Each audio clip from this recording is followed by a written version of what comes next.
భార్య భర్త అనేది చాలా చక్కటి సంబంధం. ప్రపంచంలో దానిని మించిన సంబంధం మరొకటి లేదు. భార్య భర్త అనేది చక్కటి సంబంధం. దానిని మించిన సంబంధం ప్రపంచంలో మరొకటి లేదు. దానిని మించిన సంబంధం ఏదైనా ఉంది అంటే దేవునితో మనకు ఉండేటటువంటి సంబంధమే. అది ఇంకా గొప్ప సంబంధం.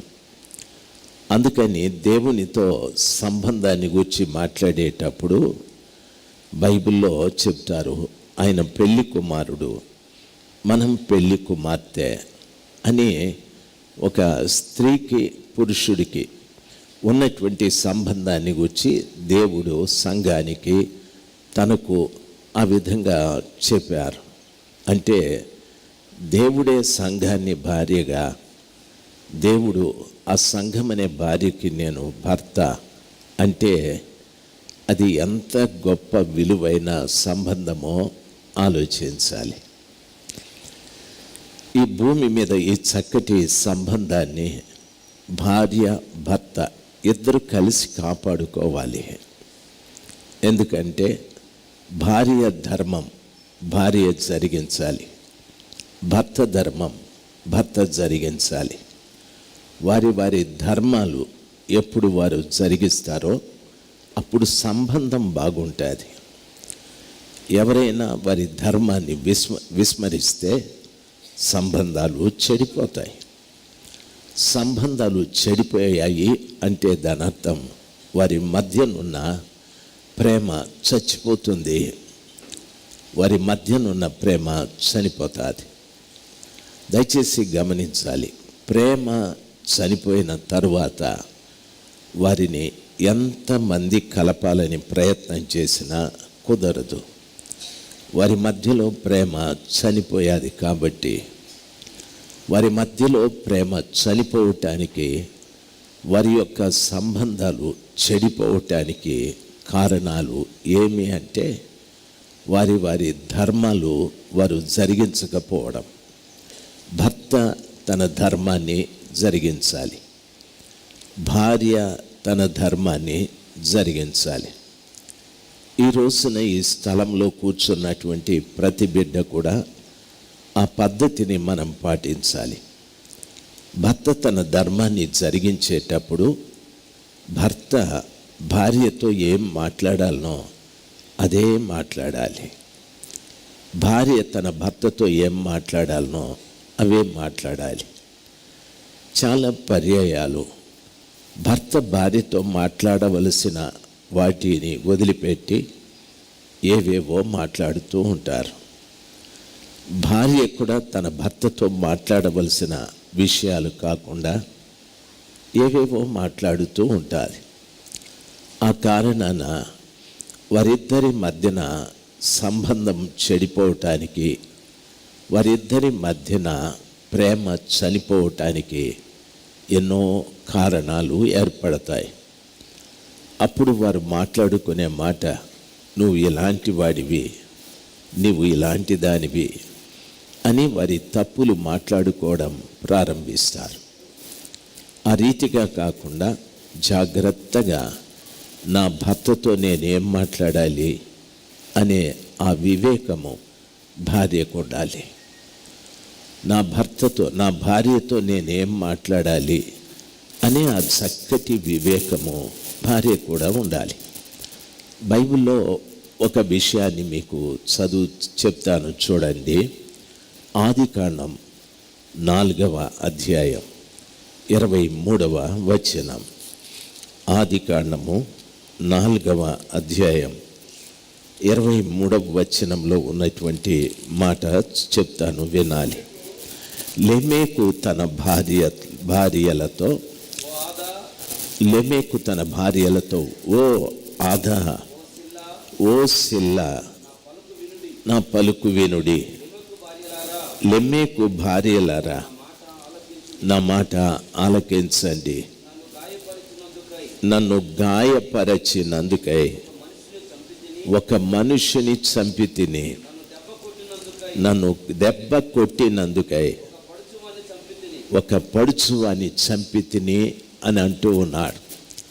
భార్యతో భర్త మాట్లాడేటటువంటి పద్ధతి చూడండి, దయచేసి గమనించాలి. నేను ఒక మనిషిని చంపాను అంటున్నాడు. వాడు నన్ను గాయపరిచాడు, అందుకని నేను వాడిని చంపేశాను. రెండవ మాట అంటాడు, ఒక పడుచువాడు వాడిని నేను చంపేశాను అని అంటాడు. మీకెవరైనా మీ దగ్గర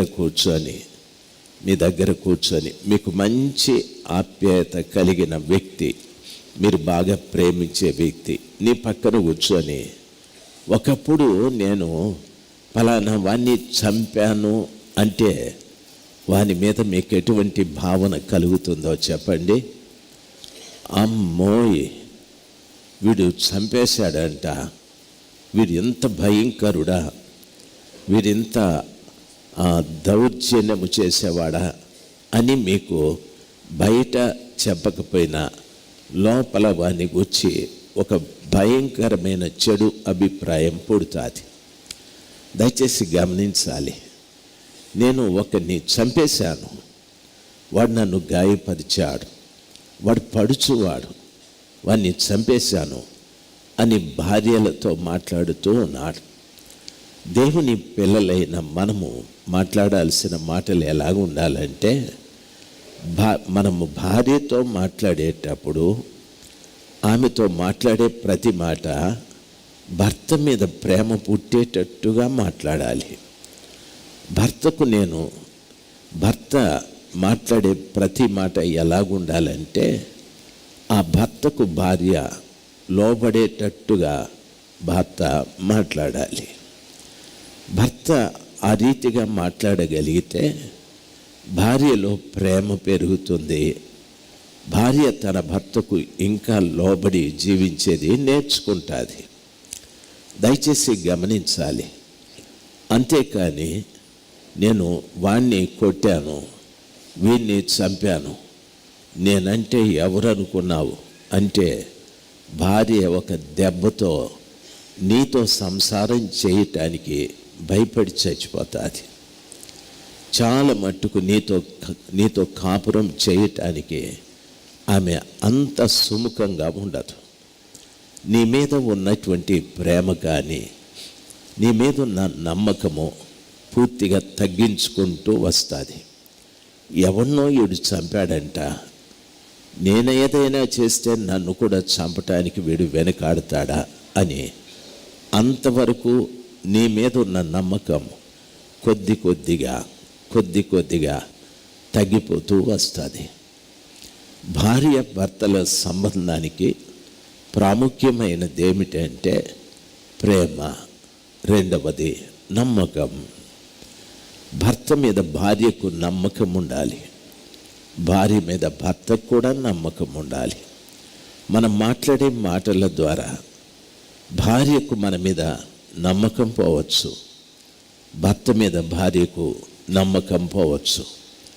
ఒకరి మీద ఒకరు నమ్మకాలు పోగొట్టుకున్న తరువాత నేను ఎంత ప్రేమిస్తున్నాను అని నీవు నమ్మినా, చెప్పినా లేక చేసినా నమ్మకం లేదు కాబట్టి నీ ప్రేమ అంతా కూడా ఒట్టిదిగా అనిపిస్తుంది.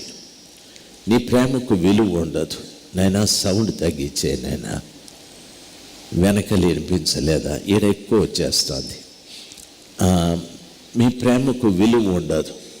చాలా కుటుంబాల్లో చూడండి, భర్త మీద నమ్మకం లేకపోతే ఆ భార్యకు భర్త మీద మంచి ప్రేమ ఉండదు. ఎప్పుడు భర్త భార్య మధ్యన నమ్మకం లేకపోగా వారి మధ్యన ప్రేమ తగ్గిపోతే ఒకరి మాట ఒకరు వినరు.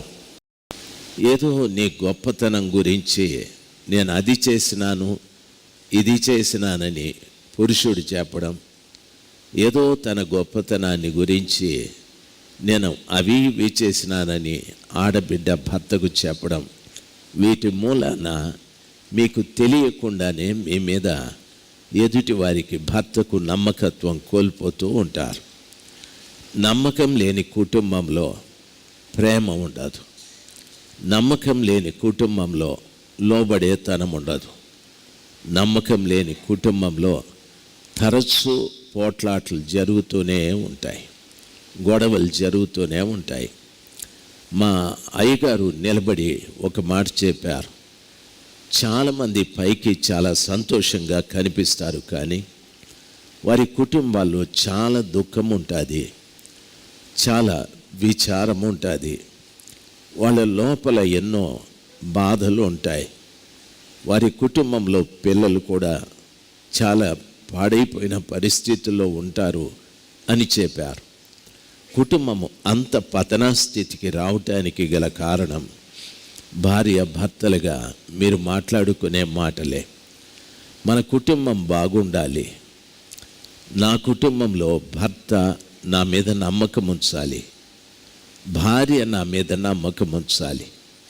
మేమిద్దరము పెండ్లి దినాన, మొదటి దినాన ఏ మంచి ప్రేమ మా మధ్యనుందో, మా చావు వరకు, మరణం వరకు అదే ప్రేమ నిలిచి ఉండాలి. అలాంటప్పుడు నేనేం చేయాలి అనేది కూడా చాలా ప్రాముఖ్యమైన సమాచారం. ఒకసారి పరిశుద్ధ గ్రంథమైన బైబిల్లో ఒకసారి చూడండి. 2వ రాజుల గ్రంథము బైబిల్ ఈ రీతిగా సెలవిస్తుంది. పరిశుద్ధ గ్రంథమైన బైబిల్లో 2వ రాజుల గ్రంథం 4వ అధ్యాయం, ప్రియులారా 4వ అధ్యాయం 8వ వచనాన్ని చదువుతాను. ఒక దినమందు ఎలీషా షూనేము పట్టణమునకు పోగా గనురాలైన ఒక స్త్రీ భోజనమునకు రమ్మని అతని బలవంతము చేశాది గనుక అతడు ఆ మార్గమున వచ్చినప్పుడెల్లా ఆమె ఇంట భోజనము చేయుచూ వచ్చాడు. కాగా ఆమె తన పెనిమిటిని చూచి, మన యొద్దకు వచ్చుచూ పోవుచున్నవాడు భక్తిగల దైవజనుడని నేను ఎరుగుదును.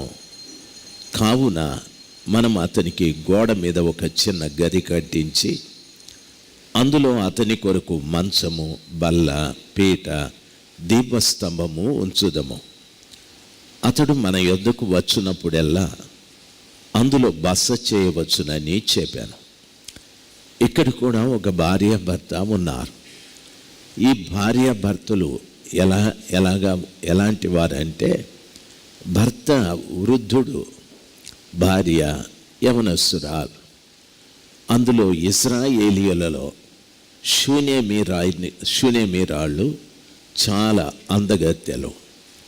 ఈమె షూనేమీరాలు అందగత్తె. తన భర్త వృద్ధుడు, వారికి ఇంకా సంతానం లేదు.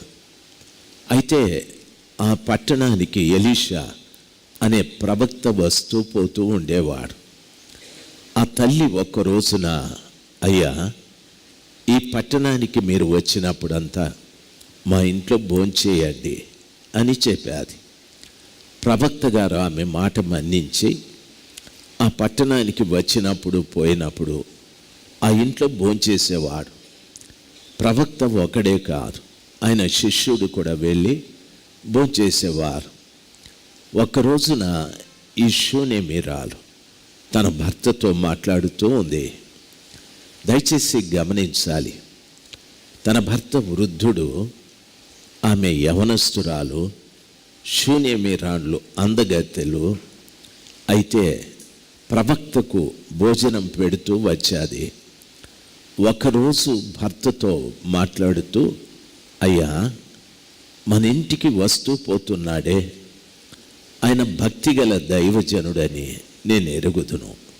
కాబట్టి గోడ మీద అతనికి చిన్న గది కడదాము. అతడు అక్కడ ఉండటానికి బల్ల, మంచము, పీట, దీపస్తంభము ఇవన్నీ ఏర్పాటు చేద్దాం. ఆయన వచ్చినప్పుడంతా దాంట్లో బస చేస్తాడు అని చెప్పాడు. వృద్ధుడైన భర్త ఒక ఆయన తన ఇంటికి వస్తున్నాడు, భోంచేస్తున్నాడు, ఆయనకి ఏదో ఇల్లు కట్టాలంటుంది అని ఇంత సందేహం కూడా రాలేదు భార్య మీద.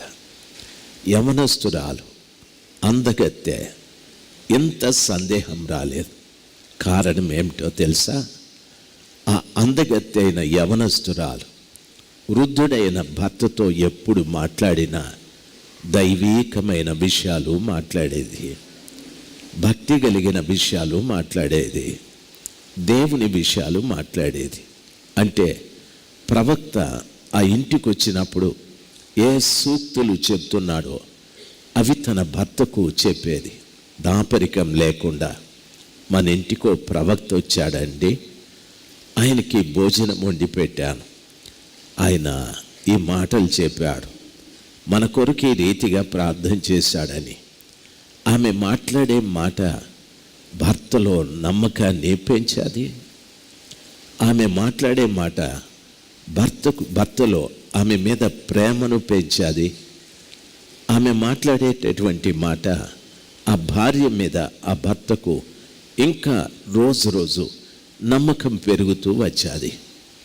ఆ ప్రవక్తతో ఆయనకంత సంబంధం లేదు, కానీ ఆమె చెప్పే మాటల్ని బట్టి మనము ఒక గది కడదామంటే కూడా పల్లెత్తు మాట మాట్లాడలేదు. ఆయన పరాపురుషుడు మన ఇంటికి వస్తున్నాడు, నేను వృద్ధుడు, ఆయన ఎందుకు వస్తాడు అని, కానీ లేకపోతే మన ఇంటి మీద ఎందుకు ఆయనకు గది కట్టాలని కానీ, మన ఇంట్లో ఎందుకు రోజు భోజనం పెడతావని కానీ వృద్ధుడైన భర్త యవనస్తురాలైన అందగత్తె అయిన భార్య మీద ఇంత అనుమానం లేదు. ఎందుకో తెలుసా? ఆ తల్లి మాట్లాడే మాటలు అట్లాంటివి. ఈ రోజుల్లో కుటుంబాలలో కాస్త అందమున్న భార్య, యవనస్తురాలైన భార్య మీద భర్తలకి అందరికో అనుమానాలు. ఎన్నో కుటుంబాలలో అనుమానాలు ఉన్నాయి. ఈ అనుమానాలతో చాలామంది ఆడబిడ్డలు నలిగిపోతూ ఉన్నారు. వాళ్ళు ఎన్నో సార్లు, లేదండి మా తల్లి మీద ప్రమాణం చేస్తున్నాను, మా తండ్రి మీద నేను ప్రమాణం చేస్తున్నాను, నేను అలాంటి దానిని కాదు అని అంటారు. లేకపోతే మీ మీద నేను ప్రమాణం చేస్తున్నాను, నేను అలాంటిది కాదు అంటారు. నిన్ను ఆయన నమ్మకపోవటానికి గల కారణం నీ భాష, నీవు మాట్లాడే మాట. దైవికమైన విషయాలు నీ భర్తతో ఎప్పుడూ మాట్లాడలేదు. భక్తికి సంబంధించిన విషయాలు నీ భర్తతో మాట్లాడలేదు. నువ్వు చిరంజీవి గురించి మాట్లాడి ఉంటావు, లేకపోతే ఇంకొకటి గురించి మాట్లాడి ఉంటావు, ఆ సినిమా స్టోరీ గురించి మాట్లాడి ఉంటావు, లేకపోతే ఆ వీధిలో ఎవరో పోట్లాడి ఉంటే అవి చెప్తూ ఉంటావు. ఒక్క రోజైనా యేసయ్యను గూర్చిన సందేశం, ఆయన ప్రేమను గూర్చిన మాటలు, లేక నీవు ప్రార్థన చేసి దాని ద్వారా వచ్చిన అనుభవాలు నీ భర్తతో మాట్లాడలేదు. నీలో భక్తి లేదని, నీవు దైవికమైన వ్యక్తివి కాదని ఆయనకు తెలిసిపోయాది. నీవు మాట్లాడే మాటలు. రెండవది నీ వేషధారణ. ఆయన చూసి అనుమానించడం అనేది ఖచ్చితమే. ఆడబిడ్డ ఎంత జాగ్రత్తగా ఉండాలంటే తన శరీరాన్ని కప్పుకోవాలి.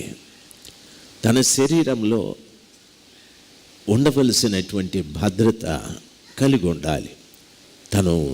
తను అసహ్యంగా తన శరీరంలో ఉన్న అవయవాలు కనిపించేటట్టుగా తాను ప్రవర్తించకూడదు.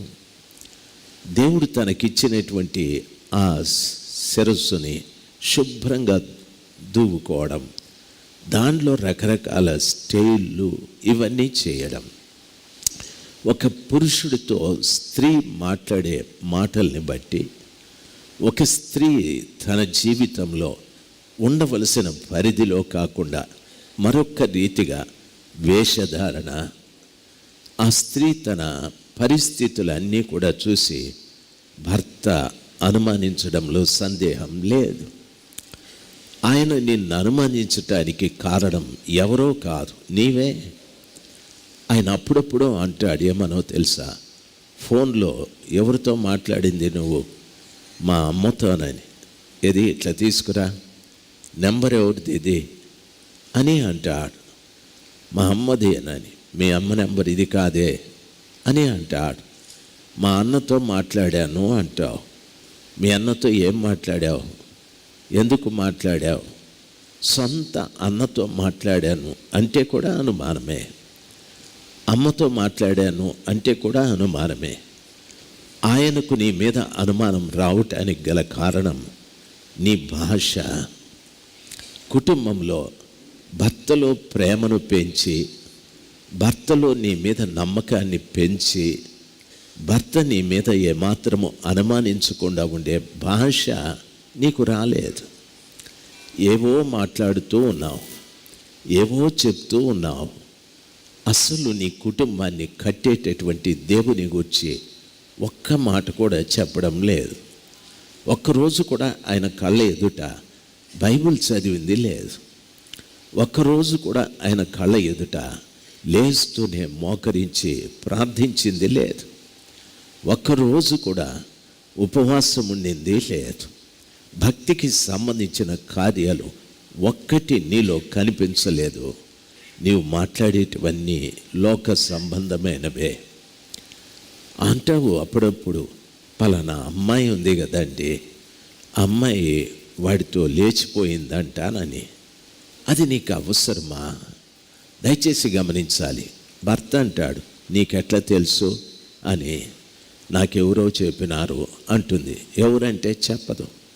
ధనత్వం అనుమానం రాక నీ మీదేమొస్తుంది చెప్పండి? ఎంతోమంది ఆడబిడ్డలు వారి కుటుంబాల్ని వారే పాడు చేసుకుంటూ ఉన్నారు. ఆ తరువాత భర్త మీద నెపాలు నేరాలు మోపుతూ ఉంటారు. దయచేసి గమనించాలి. నీ కుటుంబం విచ్ఛిన్నమైపోవటానికి, భార్య భర్త అనే చక్కటి సంబంధంలో ప్రేమ చనిపోవటానికి, నమ్మకాలు కోల్పోవటానికి, స్త్రీగా భార్యగా నీ ధర్మంను నిర్వర్తించకపోవటానికి, భర్తగా నీ ధర్మాన్ని నువ్వు నిర్వర్తించకపోవటానికి గల కారణం భార్య తన భర్తతో మాట్లాడే భాష. ఇది జాగ్రత్తగా నువ్వు మాట్లాడాలి. శూన్యమిరాలు భర్తతో అందగత్తె యవనస్తురాలు ఎంత చక్కగా కాపురం చేశాదో. వారు ఎన్ని సంవత్సరాలు వారి జీవనం గడిపారో. సంతానం లేదు. సంతానం లేని ఆడబిడ్డ నిజంగా అవమానాలకు గురి అవుతాది. గ్రామస్తులు అంటారు, నీకెందుకు పిల్లలు పుట్టలేదు తెలుసా? మీ ఇంటి ఆయన వృద్ధుడు కాబట్టి అని ఖచ్చితంగా అనుంటారు. ఏ పరిస్థితిలో ఆ వృద్ధుని తాను పెళ్లి చేసుకుందో మనకు తెలియదు, కానీ చాలామంది అవమానంగా మాట్లాడుంటారు. అయితే ప్రజలు తన్ను అవమానించారని ఆ అవమానాన్ని తన గుండెలో పెట్టుకొని తన భర్తని అవమానించలేదా తల్లి? ఎందుకో తెలుసా? తన కుటుంబానికి దైవ సేవకుని ఆహ్వానించే మంచి మనసున్న తల్లి, తన కుటుంబంలో దేవుని సందేశం వినాలి, వినిపించాలి అనే మంచి ఆలోచన ఉన్న తల్లి, తన కుటుంబంలో పట్టడన్నం దైవ సేవకుడు తింటే నాకు ఆశీర్వాదం అనే మంచి మనసు కలిగిన తల్లి, తన కుటుంబంలో దైవ సేవకుడు అడుగు పెడితే చాలు మాకు ఆశీర్వాదం ఉంటుంది అని అనుకునే తల్లి ప్రజల వైపు చూడలేదు. ప్రజలు మాట్లాడే మాటల వైపు చూడలేదు. తను అవమానిస్తున్నటువంటి వారిని కూడా పట్టించుకోలేదు. నా భర్త వృద్ధుడో యవనస్తుడో, ఆయన నాకు శిరస్సు, ఆయన నాకు శిరస్సు. అంత మంచిగా ఆ తల్లి తన ధర్మాన్ని నిర్వర్తిస్తూ వచ్చేది. దయచేసి గమనించాలి. ఆడబిడ్డలు ఎప్పుడు కూడా కొన్నింటిని పోల్చుకుంటూ ఉంటారు. నేను అందంగా ఉన్నట్టు నా భర్త కూడా అందంగా ఉండాలని. చాలా పర్యాలు ఆడబిడ్డలు నా భర్త సంపాదన బాగుండాలి, నా అవసరాలన్నీ తీర్చేటట్టుగా ఉండాలి. మా పక్కింట్లో వాళ్ళని, ఎదురింట్లో వాళ్ళని పోల్చుకుంటూ ఉంటారు. వారు స్కూటర్ కొన్నారు, మేము కూడా కొనాలి. వారు కారు కొన్నారు, మేము కొనాలి. వాళ్ళ ఇంట్లో ఏసీ పెట్టారు, మేము పెట్టుకోవాలి. ఎప్పుడు కూడా ఆడబిడ్డలు ఈ ఆలోచనలు కలిగి ఉంటారు. దేవుని నమ్ముకున్న బిడ్డలు అటువంటి ఆలోచనలు కలిగి ఉండకూడదు. నిజంగా దేవుని నమ్ముకున్న ఒక ఆడబిడ్డ తన భర్త సంపాదన ఎంతో తెలుసుకొని దానికంటే తక్కువగా జీవించటానికి నేర్చుకుంటుంది. తన భర్త సంపాదన 1000 రూపాయలైతే 800తోనే బ్రతకటానికి నేర్చుకుంటుంది. తన భర్త సంపాదన 1000 అంటే 2000 రూపాయలు ఖర్చు చేయించే భార్యగా ఉండదు. దయచేసి గమనించాలి. అందుకనే బైబిల్లో ఒక మంచి మాట ఉంది. ఇల్లు కట్టే విషయంలో జ్ఞానవంతురాలు తన ఇంటిని కట్టుకొనును, మూర్ఖురాలు తన ఇంటిని ఓడబెరుకును అని బైబిల్ చెప్తాది. దేవుని బిడ్డలు అందం కోసరమో, సంపాదన కోసరమో, సుఖ సంతోషాల కోసరమో సంసారం చేయాల్సిన పని లేదు. సంసారం చేయడము అంటే తనకు దేవుడిచ్చిన భర్త ఎలాంటి వాడైనా ఆయనలో తాను ప్రేమను పెంచాలి. నీవే పెంచాలి. ఆయన నీ మీద నమ్మకం ఉండేటట్టుగా నీవు మాట్లాడాలి. ఆయన నీ మీద మంచి ప్రేమ కలిగి ఉండేటట్టుగా నీవు ప్రవర్తించాలి. అప్పుడు నీ సంసారిక జీవితంలో నీ భర్త ఎప్పుడు నిన్ను విడిచిపెట్టిపోడు. నీ భర్త ఎప్పుడు నీ గురించి చెడుగా మాట్లాడాడు. చాలా పర్యాయాలు సహోదరులు చెప్తూ ఉంటారు, మా భర్త ఇంకొకరితో సంబంధం ఉంది, మా భర్త ఫలానా ఆవిడతో అక్రమ సంబంధం పెట్టుకున్నారని. తప్పు వాడిది కాదు, తప్పు ఆడబిడ్డదే. నీవు వానిలో ప్రేమను పెంచే కార్యాలు చేయలేదు. వాణ్ణి దూషిస్తావు, వాణ్ణి ద్వేషిస్తావు, వానితో మంచిగా సంసారం చెయ్యవు. ఏవేవో వాడు విసిగిపోయి తప్పులు చేయడం ప్రారంభిస్తాడు. దయచేసి గమనించాలి. దేవుని బిడ్డలకు నా మనవి, పరిశుద్ధ గ్రంథమైన బైబిల్లో లెమెకు చెప్తున్నాడు, ఒక్క నన్ను గాయపరిచినందుకు చంపేశాను, ఆ పడుచువాన్ని నేను చంపేశాను. భార్యతో చెప్పాల్సిన మాటలు కాదవి. ఒక స్త్రీ షూనేమిరాలు తన భర్తతో మాట్లాడాల్సిన మాటలే మాట్లాడాలి, వేరే విషయాలు మాట్లాడలేదు. అందుకే ఆ కుటుంబాన్ని నా దేవుడు ప్రేమించాడు. ఆ వృద్ధ తండ్రికి ఆ తల్లి దేవుడు కనికరించి ఓ చక్కటి బిడ్డను కూడా ప్రసాదించాడు. ఆ కుటుంబంలో ఉన్న లోటు దేవుడు తీర్చాడు. ఆ కుటుంబంలో అందానికి, ఆ కుటుంబంలో ఐశ్వర్యానికి, ఆ కుటుంబంలో నమ్మకానికి, ఆ కుటుంబంలో ప్రేమకు కొదువే లేదు. ఆ కుటుంబంలో ఏది అపనమ్మకం కానీ, లేక నువ్వు వయసులో పెద్దవాడివి నేను చిన్నదాన్ని అని కానీ, మనకు సంతానం లేదు అని కానీ, లేక నీ ద్వారా నాకు సుఖం లేదు అనే మాటలు కానీ లేవు. ఆ తల్లి ఎప్పుడు తన భర్తకి దైవీకమైన మాటలు చెప్తూ వచ్చాది. ఆయన ఉదయాన లేస్తూనే నా నమ్మకం ఆ తల్లి మోకాళ్ళ మీద నిలబడి ప్రభుకి ప్రార్థన చేస్తూ ఉంది. ఆయన ఎక్కడో పొలానికి వెళ్ళిపోయేవాడు. ఏదైనా పని ఉండి పనివాడిని ఇంటి దగ్గరికి పంపితే ఆ తల్లి అప్పుడు కూడా మోకాళ్ళ మీద నిలబడి ప్రార్థన చేసేది. ఆ యజమాని అడిగేవాడు, ఎందుకురా ఆలస్యంగా వచ్చావు అంటే, అమ్మగారు ప్రార్థనలో ఉన్నారండి అని. ఆమె మీద ఇంకా నమ్మకం పెరిగాది, ఆమె మీద ఇంకా ప్రేమ పెరిగాది. అందుకే ఆమె అడిగినంత ఆయన చేస్తూ వచ్చాడు. లేదు అనలేదు. ఈరోజు మీ భర్తల్ని మీరు అడిగింది లేదు లేదు అనటానికి గల కారణం మీ మీద నమ్మకం లేక, మీ మీద ప్రేమ లేక, మీరు మాట్లాడే విధానము సరిలేక. కాబట్టి కుటుంబము అనే ఆ సంబంధంలో భార్య తన ధర్మాన్ని నిర్వర్తించాలంటే ఎంత తాను దైవికంగా ఉంటుందో అంతగా తన కుటుంబాన్ని కట్టుకోవటానికి దేవుడు కృప చూపెడతాడు. హల్లెలూయా చెప్పండి, హల్లెలూయా గట్టిగా, హల్లెలూయా. ఇశ్రాయేలీలు యెరూషలేము మీదకి యుద్ధానికి వెళ్ళారు. యెరూషలేము మీదకి యుద్ధానికి వెళితే వాళ్ళ నాయకుడు చెప్పాడు, జాగ్రత్త, యెరికో పట్టణం యెరికో మీదకి యుద్ధానికి వెళ్ళారు. వారి నాయకుడు చెప్పాడు, యెరికో పట్టణం మీద యుద్ధానికి వెళుతున్నారు, అన్నింటినీ నాశనం చేసేసేయాలి. ఆ పట్టణంలో నుండి ఏ చిన్న వస్తువు కూడా తీసుకురాకూడదు. అది శాపగ్రస్తమైన పట్టణం.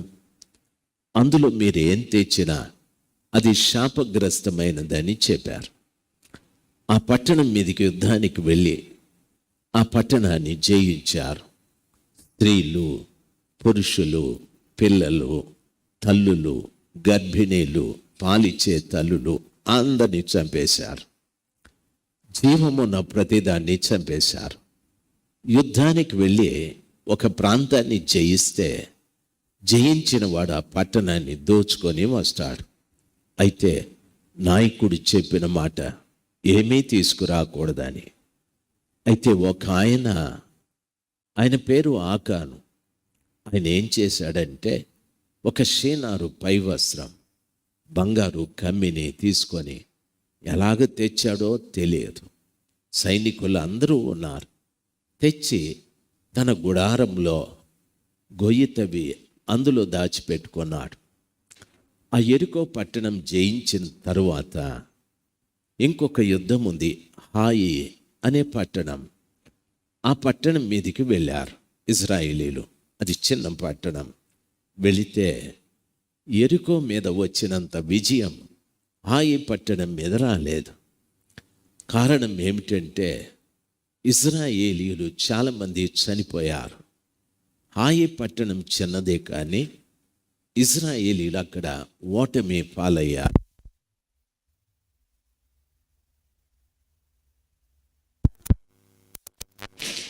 Praise the Lord. నాయకుడు ఏం చేశాడంటే ప్రార్థన చేస్తే ప్రభు చెప్పాడు, అయ్యా మీరెందుకు నన్ను అడుగుతున్నారు? మీలో ఒకడు తప్పుడు చేశాడు, రేపు వారిని పరిశుద్ధపరిచి ఎవరు తప్పు చేశారో తెలుసుకోమని చెప్పారు. అప్పుడు వంశాలు, తరువాత గోత్రాలు, ప్రతి గోత్రములో కుటుంబాలు వెతుకుతూ వచ్చారు. వెతుకుతూ వస్తే ఆకాను అనే ఒక వ్యక్తి పట్టబడ్డాడు. ఆయన షీనారు పై వస్త్రాన్ని, బంగారు కమ్మిని యెరికో పట్టణం నుండి తీసుకొని వచ్చారు. ఈ విషయము తన భార్యకు కూడా తెలుసు. నన్ను గమనించాలి. ఆ భార్య కూడా సహకరించాది. ఆ గొయ్యి తవ్వటానికి, దాన్ని దాచిపెట్టడానికి. ఎన్నో పర్యాలు భర్తలు చేసే తప్పితాల్లో భార్యలు సహకరిస్తూ ఉంటారు. నన్ను బాగా గమనించాలి. మా ప్రాంతానికి ఒక 40-50 కిలోమీటర్ల దూరంలో ఒక గ్రామం ఉంది. గ్రామంలో ఒక ఆయన రాత్రుల్లో ఎప్పుడు బయట వెళ్ళిపోయేవాడు. వెళ్ళిపోయి, అది కొంచెము అరణ్య ప్రాంతం. ఆ ప్రాంతంలో అంతా గొర్రెలు మేపుకునే వాళ్ళు ఉన్నారు. ఈయన ఏం చేసేవాడంటే ఆ గొర్రెలు మేపే స్థలం దగ్గరికి వెళ్ళి రహస్యంగా 1, 2, 3 గొర్రెల్ని దొంగిలించుకొని ఎక్కడో అమ్మేసుకొని ఆ సొమ్ముతో ఇంటికి వచ్చేవాడు. భార్యకు ఆ సంగతి బాగా తెలుసు. తన భర్త గొర్రెలు దొంగతనం చేస్తున్నాడని. అమ్మి తీసుకొచ్చిన డబ్బుతో బాగా జల్సాగా మంచిగా తినడం, ఖరీదైన బట్టలు కట్టుకోవడం, అటు ఇటు తిరగడం, ఇవన్నీ చేస్తూ వచ్చారు. దొంగతనం చేసిన అతని తల్లిదండ్రులకు కూడా తెలుసు వాడు దొంగతనం చేస్తున్నాడని. తల్లిదండ్రులు వాడిని ఏమనలేదు, భార్య కూడా ఏమనలేదు. నన్ను గమనించాలి. ఒక్కొక్కసారి మీ భర్తలు తప్పుడు పనులు చేస్తూ ఉంటారు. లంచాలు తీసుకుంటారు, వడ్డీలకు ఇస్తూ ఉంటారు, మోసాలు చేస్తూ ఉంటారు, అన్యాయాలు చేస్తూ ఉంటారు చాలా. అయితే మీ భర్తల్ని మీరు గద్దించలే. ఆ వచ్చేటటువంటి డబ్బుతో బాగా సుఖంగా ఏదో సంతోషంగా గడపాలి అని అనుకుంటారు. ఆకాను కుటుంబం కూడా అంతే. భర్త చేసిన తప్పితాన్ని భార్య ఖండించలేదు. అయితే భార్య అనుకుంది, మా దగ్గర బంగారు కమ్మి ఉంది, మా దగ్గర షీనారు పైవస్త్రం ఉంది, ఇక్కడ నుండి మేము కొంతకాలమైన తరువాత ఏదో ఒక స్థలానికి వెళ్ళి ఈ బంగారు నమ్మి మంచిగా మేము ఉండాలి, లేక ఒక మంచి ఇల్లు కట్టుకోవాలి, లేకపోతే ఏదో చేయాలి అని అనుకుంటుంది ఆడబిడ్డ. భర్త భార్య తప్పు చేసే విషయంలో వారిద్దరూ ఏకీభవించారు. వాళ్ళిద్దరూ తప్పు చేసే విషయంలో ఏకీభవించిన కారణాన ఇశ్రాయేలు దేశానికే గొప్ప నష్టం కలిగేది. ఇశ్రాయేలీయుల సైన్యం ఓడిపోయాది. ఇశ్రాయేలీలో చాలామంది చచ్చిపోయారు, యుద్ధంలో చనిపోయారు. ప్రియులారా, గమనించాలి, భార్య భర్తలు భర్త చేసే తప్పితాన్ని భార్య ఒప్పుకున్నా, భార్య చేసే తప్పితాన్ని భర్త ఒప్పుకున్నా ప్రభువు ఒప్పుకోడు కదా. ప్రభువు ఒప్పుకోడు కదా. దయచేసి గమనించాలి. దాని పరిణామం ఇశ్రాయేలీయులు 4,000 మంది చచ్చిపోయారు, ఓడిపోయారు, ఇబ్బంది కలిగాది. దాని అర్థం మన జీవితంలో ఓటమి వస్తుంది. మన జీవితంలో ఎన్నో చచ్చిపోతాయి. ప్రేమ చచ్చిపోతుంది, సమాధానం చచ్చిపోతుంది, సంతోషం చచ్చిపోతుంది, నెమ్మది చచ్చిపోతుంది, ఐక్యత చచ్చిపోతుంది, ఎన్నో చచ్చిపోతాయి. మనమంటాము, దయచేసి వినాలి, ఎందుకో ఈ మధ్యన నా భర్త సురుబురుమంటున్నాడని. మనమంటాము, ఎన్ని రోజులు బాగుండేది నా భార్య, ఇప్పుడు అస్సలు లోబడ్డం లేదంటాం. చచ్చిపోయాయి. లోబడేతనం చచ్చిపోయాది, ప్రేమ చచ్చిపోయాది, సమాధానం చచ్చిపోయాది. భర్త చేసిన తప్పితాన్ని భార్య అంగీకరిస్తే, భార్య చేసిన తప్పితాన్ని భర్త అంగీకరిస్తే. ఒకప్పుడు మా చర్చిలో ఉండేవారు, ఆయన పేరు బాలరెడ్డి అని, బ్యాంక్ ఆఫీసర్గా పనిచేసేవాడు. అయితే ఆయన ఎందుకో మెయిన్ బ్రాంచ్ నుండి సబ్ బ్రాంచ్కి మేనేజర్గా పంపించారు. కారణాలు తెలియవు. ఆ సబ్ బ్రాంచ్లో ఆయన చేసిన పని ఏమిటంటే, నగలు లాకర్లో పెడతారు కదా, ఒక కుటుంబానికి సంబంధించిన వారి నగలు ఒరిజినల్ తీసేసుకొని నకిలీవి అవేలాగు చేసి లాకర్లో పెట్టారు. నకిలీవి చేసి పెడితే కొద్ది రోజులకి ఆ నగలకు సంబంధించిన వారు వచ్చి రిలీజ్ చేసుకున్నారు. అవి తీసుకెళ్తే నకిలీవని తేలాది. జరిగింది ఏమిటో తెలుసా? ఎంక్వైరీకి వస్తే మేనేజరే చేశాడని. అందుకు బ్యాంకర్స్ వాళ్ళ ఆఫీసర్స్ ఆయన ఉద్యోగం నుండి తీసేశారు. కుటుంబం ఎంత దయనీయంగా మారిపోయిందంటే, కుటుంబము జీవితం అంత విచ్ఛిన్నం అయిపోయాది. కారులో తిరిగి ఆయన కాలినడకన నడవడం ప్రారంభించాడు. సొంత ఇల్లు ఉన్న ఆయన అద్దె ఇల్లు కూడా నోచుకోలేదు. తప్పు మన ఇంట్లో జరిగేటప్పుడు భార్య భర్తని మందలించాలి. భార్య తప్పు చేసేటప్పుడు భర్త భార్యని మందలించాలి. ఎందుకో తెలుసా? మనం ప్రభుని నమ్ముకున్న బిడ్డలం. మన ఇంట్లోకి తప్పు రాకూడదు, పాపం రాకూడదు. దాన్ని బయట తరిమి వేయాలి. దాన్ని మనము లోపలికి ఆహ్వానిస్తే అది లోపటున్న వాటిని చంపేస్తుంది. మీ ప్రేమ చంపేస్తుంది, మీ ఐక్యత చంపేస్తుంది, మీకున్నటువంటి సమాధానం చంపేస్తుంది. కుటుంబాన్ని పూర్తిగా విచ్ఛిన్నం చేసి మిమ్మల్ని వీధుల పాలు చేస్తుంది. ఒకరోజు ఆకాను దొరికిపోయాడు. ఇజ్రాయేలీలందరూ కూడా అతన్ని దండుపాలెం మధ్యలో నిలబెట్టి, ఆయన భార్య, ఆయన పిల్లల్ని నిలబెట్టి రాళ్లతో కొట్టి చంపేశారు. ఉరి వేస్తే ఒకసారికి చస్తాడు, విషం తాగితే కొన్నిసార్లు చచ్చిపోతాడు. రాళ్ల దెబ్బలు తింటూ ఒక్కొక్కరు భయంకరంగా చచ్చారు. దయచేసి గమనించాల్సింది, ఓ భార్య భర్తగా నీ కుటుంబంలోకి తప్పు రాకుండా మీరు జాగ్రత్తగా కాపాడుకోవాలి. బైబిల్ ఆ రీతిగా సెలవిస్తుంది. పరిశుద్ధ గ్రంథమైన బైబిల్లో యెహోషువ అనే ఒక ఆయన ఉన్నాడు. ఆయన మోషే గారికి అనుచరుడిగా పనిచేశాడు. మోషే ఏం చెప్తే అది చేసేవాడు. మోషే గారికి అనుచరుడిగా పనిచేసిన ఆయన ఇజ్రాయేలు ప్రజల ఎదుట ఒకరోజు నిలబడి ఈ రీతిగా అంటున్నాడు, ఇజ్రాయేలీయులారా, మీరు ఎవరినైనా సేవించండి, నేను నా ఇంటివారు యెహోవాని సేవిస్తాం. నేను నా ఇంటివారు యెహోవాని సేవిస్తాం. ఎందుకో తెలుసా? దేవుడు మనము ఐగుప్తుని విడిచిపెట్టినప్పటి నుండి ఎన్ని అద్భుతాలు చేశాడో నాకు తెలుసు. మన నాయకుడైన మోషేతో దేవుడు ఎలాగున్నాడో తెలుసు. నాయకుడైన మోషే దేవునితో ఎలాగున్నాడో తెలుసు. కాబట్టి అవన్నీ కూడా యెహోషువ తన భార్యకు చెప్తూ వచ్చాడు. దేవుడితో మోషేకున్న సంబంధాలు, దేవుడు మోషేతో మాట్లాడిన విషయాలు, దేవుడు ఇశ్రాయేలు ప్రజల మధ్యన చేసిన కార్యాలు యెహోషువ తన భార్యకు చెప్తూ వచ్చాడు. భార్యలో దేవుని మీద విశ్వాసాన్ని పెంచుతూ వచ్చాడు. భార్యలో దేవునిలో నడిపిస్తూ వచ్చాడు. యెహోషువ ఎప్పుడు మాట్లాడినా దేవుడు చేసిన కార్యాలే చెప్తూ వచ్చేవాడు. దండుపాలెం పెద్దది, 12 గోత్రాల ప్రజలు. మోషే తరువాత యెహోషువ అనే ప్రజలు చూస్తారు.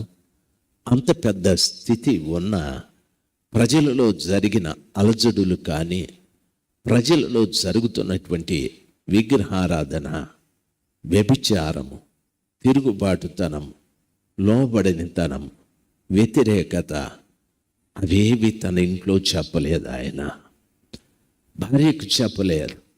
వాళ్ళు ఆ గోత్రికులు ఇట్లా చేశారు, ఈ గోత్రికులు ఇట్లా చేశారు, ఆ గోత్రములో ఉన్న అమ్మాయి తప్పు చేశారు. ఇటువంటి మాటలు ఏవి కూడా యెహోషువ తన భార్యకు చెప్పలేదు.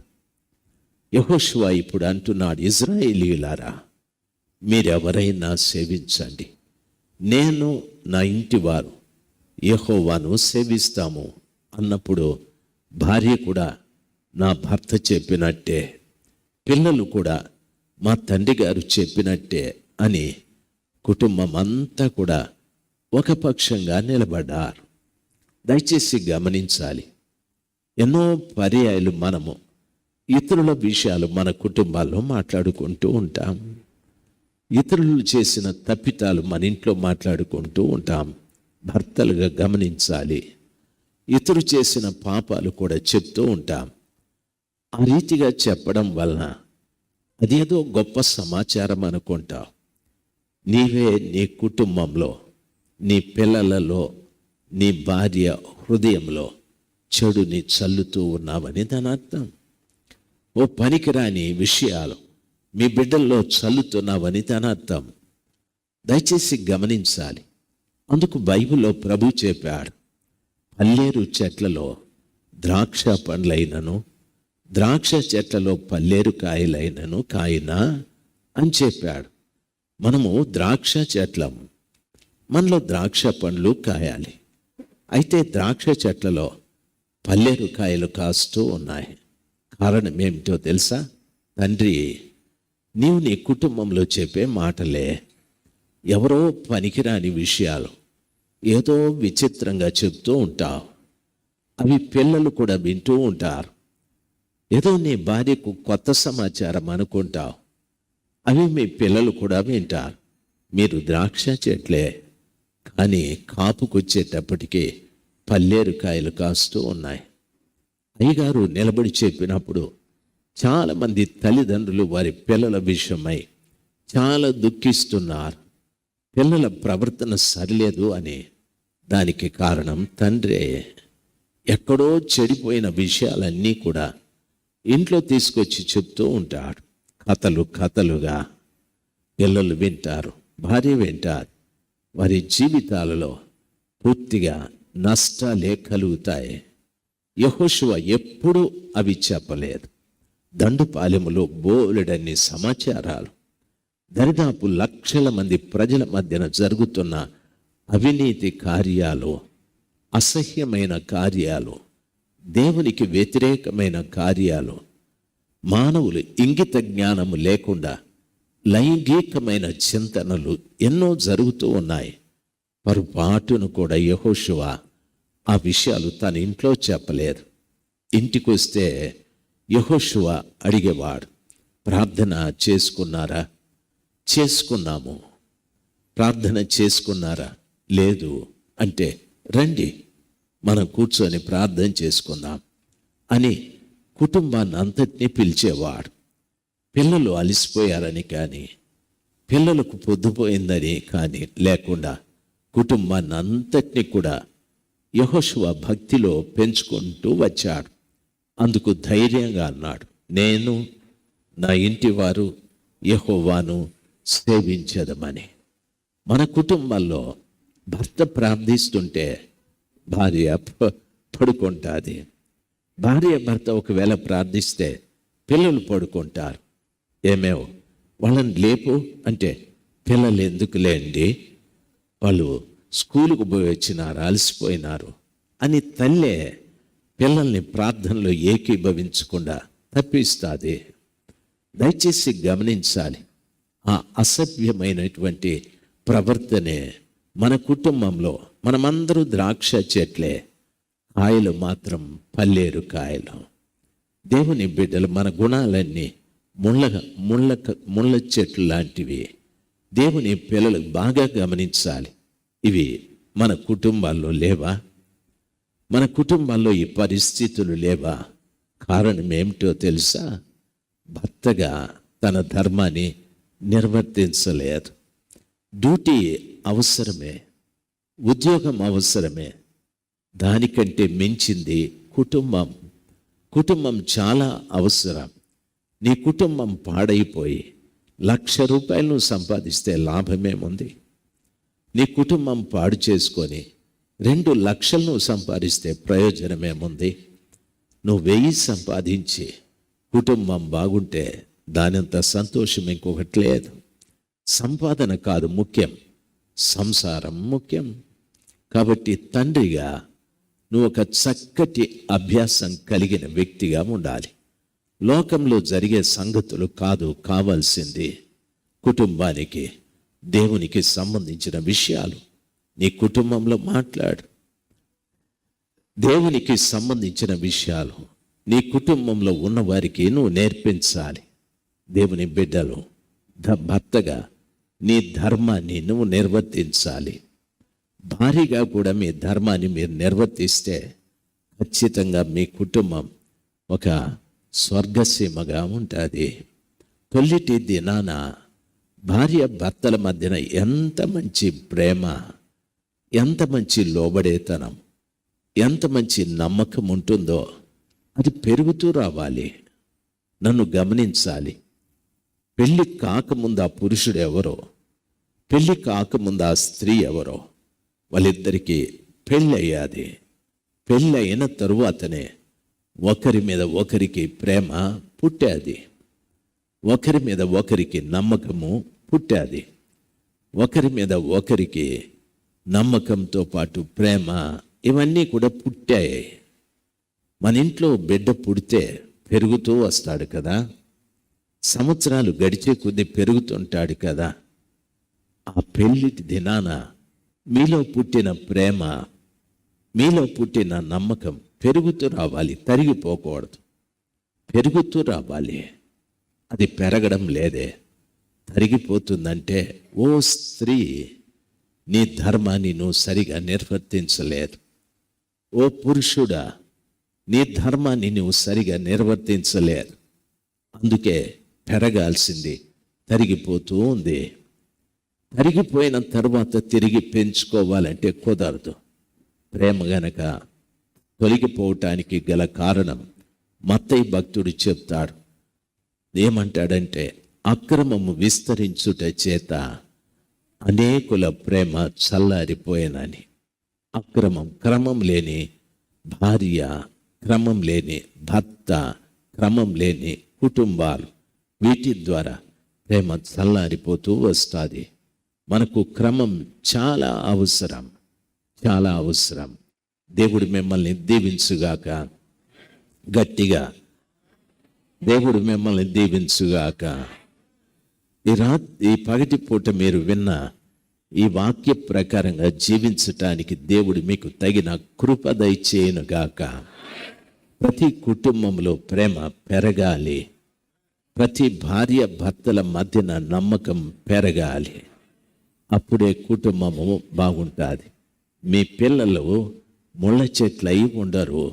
మీ పిల్లలు కూడా ద్రాక్ష వల్లులాగానే ఉంటారు. కుటుంబం అంతా కూడా ద్రాక్ష వనములాగా ఉండాలి. హల్లెలూయా చెప్పండి గట్టిగా, హల్లెలూయా. దయచేసి గమనించాలి. ఇంకొక కుటుంబాన్ని గురించి మీతో చెప్తాను. మొదటి సమూయేలు గ్రంథం, బైబిల్లో ఉన్న బిడ్డలు తీయండి.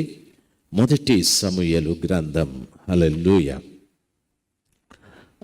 మొదటి సమూయేలు 25వ అధ్యాయం 44వ వచనం. మొదటి సమూయేలు గ్రంథము 25వ అధ్యాయము 44వ వచనంలో ఉన్న విషయాలు చదువుతాను. నన్ను బాగా గమనించాలి. వీళ్ళ వాక్యం సెలవిస్తుంది. దావీదు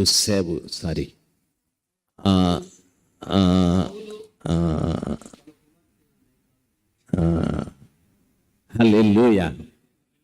సరే, ఇదే చెప్తాను వినండి.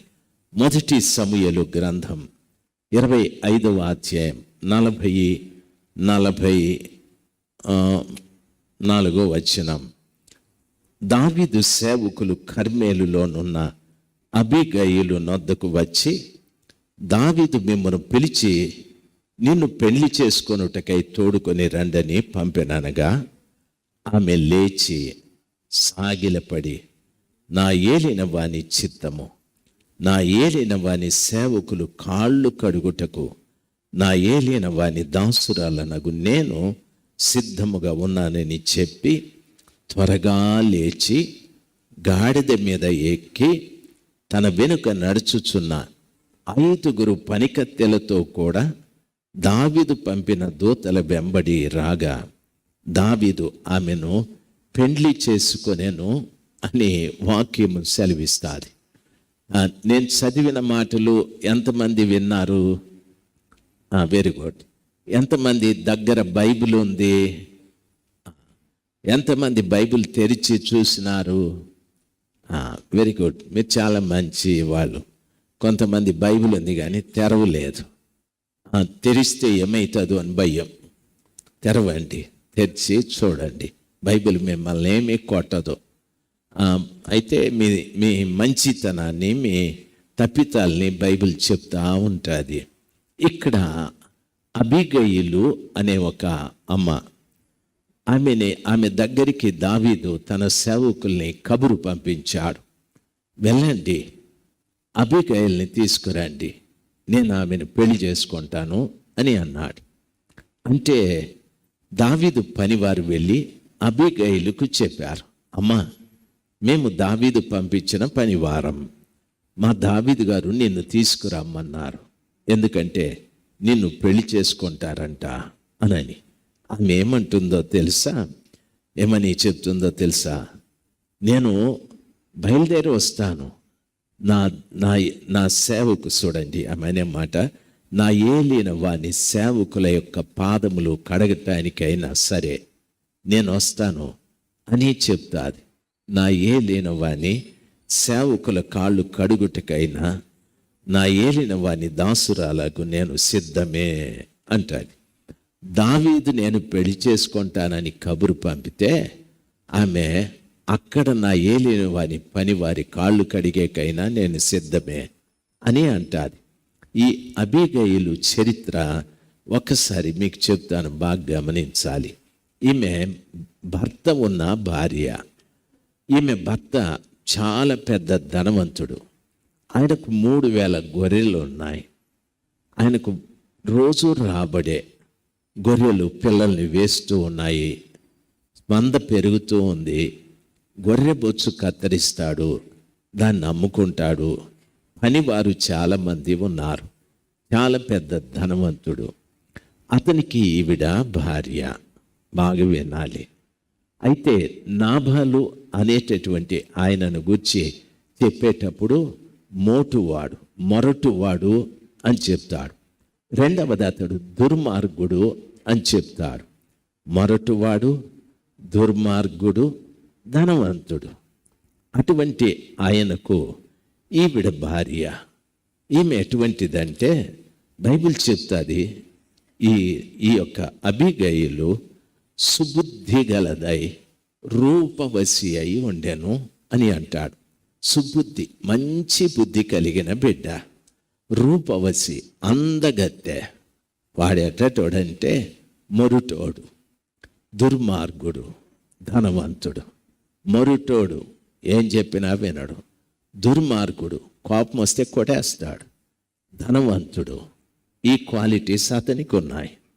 ఈమెకేముందంటే సుబుద్ధి, రూపవతి, అందగత్తె, మంచి బుద్ధి కలిగిన బిడ్డ.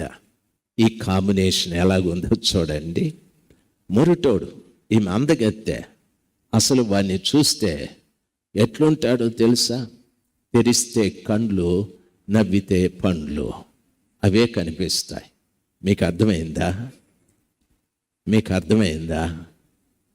ఈడ ఎవరూ లేరు అట్లా. తెరిస్తే కండ్లు, నవ్వితే పండ్లు. పగలు కూడా వాడు కనిపించడు. వాడు నవ్వితేనే కనిపిస్తాడు, కళ్ళు తెరిస్తేనే కనిపిస్తాడు. మొరుటోడు, భయంకరమైన మొరుటోడు. భార్య ఏం చెప్పినా వినడు. దుర్మార్గుడు, వానికి ఇష్టం వచ్చిందే చేస్తాడు, చెడ్డ పనులన్నీ చేస్తాడు. అయినా ఆ తల్లి సుబుద్ధి కలిగింది, రూపవతి. ఎప్పుడు కూడా ఆమె తన భర్త గురించి ఏమీ చెప్పలేదు. మరి ఈ భర్త ఉన్న ఆమెని దావీదు ఎందుకు పెళ్లి చేసుకున్నాడు? బాగా వినాలి. దావీదు అప్పుడు సౌలు చేత తరంబడుతూ ఉన్నాడు. సౌలు అతన్ని చంపాలని చాలా ప్రయత్నం చేస్తూ ఉన్నాడు. అక్కడికి ఇక్కడికి పారిపోయి ఆ కొండ గుహల్లో, అరణ్యాల్లో తిరుగుతూ ఉన్నాడు. దావీదుతో పాటు 600 మంది ఉన్నారు. అందరూ అవిటివారు అలాంట. అయితే దావీదు వీళ్ళందరినీ తనతో ఉంచుకొని సౌలు చేత తప్పించుకొని తిరుగుతూ ఉన్నాడు. సౌలు ఆ అడవిలో ఉండేటప్పుడు ఈ నాబాలు గొర్రెలు మేపేవారు. గొర్రెలు వాళ్ళ చుట్టూ ఉన్నాయి. కానీ దావీదు ఒక్కరోజు కూడా వాళ్ళు ఆకలితో ఉన్నా, భోజనం లేకపోయినా నాబాలు గొర్రెల్ని తీసుకోవడము, వాటిని చంపి తినడము, ఇలాంటి పనులు చేయలేదు. చాలా క్లిష్టమైన పరిస్థితి వచ్చినప్పుడు దావీదు పనివారిని నాబాలు దగ్గరికి పంపించాడు. పంపించి, అయ్యా, మేము మీ గొర్రెలు మా దగ్గరే ఉండేటప్పుడు మేము చాలా జాగ్రత్తగా చూసుకున్నాం. ఏ చిరుత కానీ, సింహము కానీ, ఏ మృగము మీ గొర్రెలకు ఇబ్బంది కలిగించకుండా మేము చూసుకున్నాం. ఇప్పుడు మా పరిస్థితి చాలా కష్టంగా ఉంది. దయచేసి మాకు భోజన పదార్థాలు కొన్ని పంపండి అంటే నాబాలు చాలా కోప్పడ్డాడు. ఈ దావీదు ఎవడు? ఈ యెషయి కుమారుడు ఎవడు? యజమానిని తిరస్కరించి పారిపోయినవాడా? వానికి నేను భోజనం పెట్టాలనా? నేను పెట్టనని చెప్పి గర్వంగా మాట్లాడాడు. మొరుటోడు కదా, గర్వంగా మాట్లాడాడు. ఆ మాటలు దావీదు గారికి చెప్తే దావీదు కోపపడ్డాడు. మేము మేలు చేస్తే మాకు భోజనం పెట్టడానికి కష్టపడతాడా ఇతను అని దావీదు గారు 400 మందిని కత్తులు తీసుకోమని, నాబాలు కుటుంబంలో మగవాడు ఒక్కడు కూడా ఉండకూడదు, చంపేస్తానని బయలుదేరాడు. ఈ సమాచారం ఒకడు నాబాలు భార్య అయిన అబీగయలుకు చెప్పాడు. అమ్మా, మీ భర్త మోటోడు, మీ భర్త దుర్మార్గుడు, దావీదు గారిని ఇట్లా అన్నాడు. దావీదు గారు ఇప్పుడు బయలుదేరి వస్తున్నాడు, చంపేస్తాడమ్మా, మీ ఇంట్లో మగవాళ్ళు ఎవరూ ఉండరు, మీ మొగుడు కూడా పోతాడని చెప్పి అన్నారు. ఆ సుబుద్ధి కలిగిన ఆమె, రూపవశి అయిన ఆమె కొన్ని ఆహార పదార్థాలన్నీ కూడా తీసుకొని గాడిద మీద వేసుకొని దావీదు గారికి ఎదురుగా వెళ్ళి సాష్టాంగపడి నమస్కారం చేసి, అయ్యా క్షమించండి, నా భర్త మోటువాడే, నా భర్త దుర్మార్గుడే, మీరు క్షమించాలి అని భోజన పదార్థాలన్నీ కూడా ఇచ్చి ఆ మరుసటి రోజున ఆమె తన భర్త దగ్గరికి వెళ్తే అతడు ఒక పెద్ద రాజులాగా విందు చేసుకొని తాగి తిని విచ్చలవిడిగా ఉన్నాడు. ఆమె ఉదయాన చెప్పాది, నేను దావీదు దగ్గరికి వెళ్ళాను, ఆయన నిన్ను చంపాలని బయలుదేరాడు, కానీ నేనే వెళ్ళి ఆయనకు భోజన పదార్థాలు ఇచ్చి అడ్డుకొన్నాను అంటే, ఆ మాట విని నాబాలు గుండె పగిలి బిగుసుకుపోయి ఆయన 10 రోజుల తర్వాత చచ్చిపోయాడు. మోటువాడు చచ్చిపోయాడు. దయచేసి గమనించాలి. ఈ విషయాన్ని నేను ఎందుకు చెప్తున్నానంటే, దావీదు ఈ అబీగయల్ని పెళ్లి చేసుకోవటానికి కారణం, నాబాలు చచ్చిపోయినాడని తెలిసిన తరువాత దావీదు కబురు పంపాడు. అబీగయలు బయలుదేరాది. ఆమె గాడిద మీద ఎక్కి 5 మంది పనికత్తెలతో తాను దావీదు దగ్గరికి బయలుదేరి వెళ్ళాది. ఈ విషయం బాగా గమనించాలి. 5 మంది పనికత్తెలతో దావీదును పెళ్లి చేసుకోవటానికి వెళ్ళాది. ఎందుకు 5 మంది పనికత్తెలు? 6 మందిని తీసుకుపోతే ఎవరైనా వద్దంటారా? 4 తీసుకెళ్తే ఎవరైనా కాదంటారా? 5 మంది పనికత్తెలతో వెళ్ళాది. బైబిల్లో మనం చదువుకుంటే, బైబిల్ 31 సామెతల గ్రంథం, బైబిల్ ఉన్న బిడ్డలు తీయండి, 31వ అధ్యాయం, సామెతల గ్రంథము 31. హల్లెలూయా. 26వ వచనం చూడండి. 31వ అధ్యాయం 26 కాదు, క్షమించండి, నన్ను క్షమించండి. 31వ అధ్యాయం 10వ వచనము, 11వ వచనము, 12వ వచనం చదివే నాయన. మీరు అందరూ చదవద్దు, నేను చదువుతాను, ఆగండి. అక్కడ ఏం చెప్పబడిందంటే, 5 మంది పనికత్తెల్ని తీసుకొని దావీదు దగ్గరికి వెళ్ళాది అని చెప్తాడు. ఇక్కడ రాయబడిన మాట ఏమిటంటే, గుణవతి అయిన భార్య దొరుకుట అరుదు, అట్టిది ముత్యము కంటే అమూల్యమైనది అన్నాడు. ఈమె ఎవరంటే, సుబుద్ధి కలిగిన బిడ్డ, రూపవతి, అందగత్తె. 5 మంది పనికత్తెల్ని తీసుకొని గాడిద మీద ఎక్కి దావీదు దగ్గరికి వెళ్ళారు. తనతో సహజీవనం చేసిన నాబాలు చనిపోయాడు, మూర్ఖుడు చనిపోయాడు, దుర్మార్గుడు చనిపోయాడు. ఇప్పుడు సుబుద్ధి కలిగిన దావీదు పెళ్లి చేసుకుంటానని అంటున్నాడు. అక్కడికి వెళ్తూ ఉంది. 5 మంది పనికత్తెల్లో ఒక పనికత్తె ఎవరంటే గుణవతి. ఒక స్త్రీ గుణం కలిగి ఉండాలి. ఆ గుణము అనేటటువంటిది నీకు పనికత్తెగా ఉండాలి. నీ మంచి గుణము నీ దగ్గర పనిచేస్తూ ఉండాలి. మంచి గుణము ఎప్పుడూ నీలో పనిచేస్తూ ఉండాలి. రెండవది, ఆమె పెనిమిటి, ఆమె అందు నమ్మకముంచి, నమ్మకం అనేది కూడా పనికత్తెలాగా ఉండాలి. నీ భర్త నీకు 1000 రూపాయలు ఇస్తే 10 సంవత్సరాలైనా ఆ 1000 అట్లా పెట్టి ఆయన చేతికి ఇవ్వాలి. 1000 రూపాయలు ఇస్తే ఇంకొక 1000 అప్పు చేసేసి భర్త అడిగితే ఇంకా ఎక్కడుంది 1000, ఆ 1000 అడుగుతావా నన్ను అని ఎదురు మాట్లాడితే ప్రయోజనం లేదు. నమ్మకము అనేది ఒక పనికత్తె, గుణము అనేది ఒక పనికత్తె, నమ్మకం అనేది ఒక పనికత్తె. మూడవది, అతని లాభప్రాప్తికి వెలితి కలగదు. భార్య ఎప్పుడు కూడా తన భర్తకు లాభం కలిగించేటట్టుగా ఉండాలి, కానీ నష్టం కలిగించేదిగా ఉండకూడదు. నీ భర్తకు నీవెప్పుడు లాభం కలిగించాలి. హల్లెలూయా.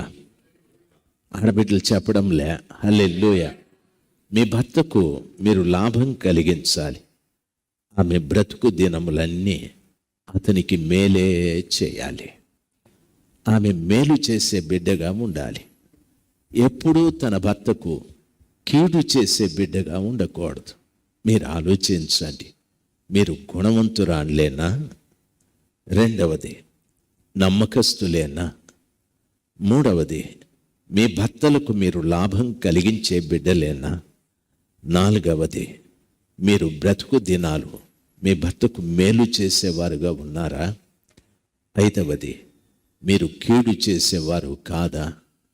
ఈ 5 పనికత్తెలు నీతో పాటు ఉంటే నీ కుటుంబము ఎంత సంతోషంగా ఉండాలనో అంత సంతోషంగా ఉంటుంది. ఎంత ఆనందంగా ఉండాలనో అంత ఆనందంగా ఉంటుంది. ఆమె సాష్టాంగపడి నమస్కారం చేస్తూ దావీదు దగ్గరికి వెళితే దావీదు ఆమెను చూశాడు, ఆమె పనికత్తెల్ని చూశాడు. చూసి ఆయన, ఈమె గుణవంతురాలు, ఈమె నమ్మకస్తురాలు, ఈమె నాకు లాభము కలిగించే బిడ్డ, ఈమె మేలు చేసేది, నాకెప్పుడు కీడు చేయదు అని చెప్పి ఆమెను పెళ్లి చేసుకున్నాడు. ఆమెను తన భార్యగా చేసుకున్నాడు. దయచేసి గమనించాలి, ఈ రోజున ఆడబిడ్డ జీవితంలో దుర్మార్గం చచ్చిపోవాలి, మొరటుతనం చచ్చిపోవాలి, ధనం చచ్చిపోవాలి. నాబాలు ధనవంతుడే, నాబాలు మూర్ఖుడు, నాబాలు దుర్మార్గుడు. స్త్రీ జీవితంలో ధనం మీద వ్యామోహం ఉండకూడదు. పిల్లల దుర్మార్గం ఉండకూడదు, మూర్ఖత ఉండకూడదు. అవన్నీ చచ్చిపోవాలి. చనిపోయి నేను చెప్పిన ఈ 5 నిన్ను పనికత్తెల వలె వెంబడిస్తే నువ్వు వెళ్ళే ప్రతి స్థలంలో కూడా ఎంతో దీవించబడతావు, ఎంతో దీవించబడతావు. నీ కుటుంబంలో చక్కటి ప్రేమ ఉంటుంది, మంచి సంతోషం ఉంటుంది, మంచి సమాధానం ఉంటుంది. ఏ పరిస్థితుల్లోనూ నీవు మేలు చేసే బిడ్డగా, నమ్మకస్తురాలైన బిడ్డగా, ముత్యములాగా మంచి గుణం కలిగిన బిడ్డగా, నమ్మకం కలిగిన బిడ్డగా మీ భర్త ఇంట నువ్వు ఉండటానికి ప్రభు కృప దయచేస్తాడు. నీవు మహారాణి స్థానములో ఉండే ఆ గొప్ప భాగ్యాన్ని దేవుడు ప్రసాదిస్తాడు. ప్రియ దైవ జనాంగమా, దయచేసి గమనించాలి. ఈ స్థలంలో చెప్పబడిన విషయాలు మంచిది కాదు అనే మాటలు మానండి. నేను ఇంతవరకు చెప్పాను. ఓ చెడిపోయిన కుటుంబం, ఓ మంచి కుటుంబాలు 2-3 చెప్పాను. ఈ దావీదు అబీగయిలు గురించి కూడా చెప్పాను. అబీగయిలు పనికెత్తలు 5 మంది. ఈ 5 నీతో ఉంటే నీ భర్త మహారాజు అనుకుంటావు, నీవు మహారాణిగా జీవిస్తావు. మీ కుటుంబంలోకి పేదరికం రాదు, మీ కుటుంబంలో పోట్లాటలు ఉండవు, మీ కుటుంబంలో ఏ విధమైన అసభ్యమైన కార్యాలకు చోటు ఉండదు. మీ పిల్లలు దీవించబడుతూ ఉంటారు. మీ పిల్లల మీద దేవుని ఆశీర్వాదాలు మెండుగా ఉంటాయి. ఆ రీతిగా మీ కుటుంబం దీవించబడాలి. ఆ రీతిగా మీ కుటుంబాలు అభివృద్ధి చెందాలి. భర్తల గురించి కూడా చెప్పాను. ఈ చెప్పిన మాటలు ఇక్కడే మీరు మర్చిపోయేవారుగా కాకుండా మీ జీవితంలో వాటిని అనుభవించటానికే, వాటిని మీరు పాటించటానికి దయచేసి నేర్చుకోనండి. మీ కుటుంబాలు ఎంత సంతోషంగా ఉంటాయో, ఎంత ఆనందంగా ఉంటాయో, ఎంత నెమ్మదిగా ఉంటాయో. అందరూ కళ్ళు మూసుకున్నాం.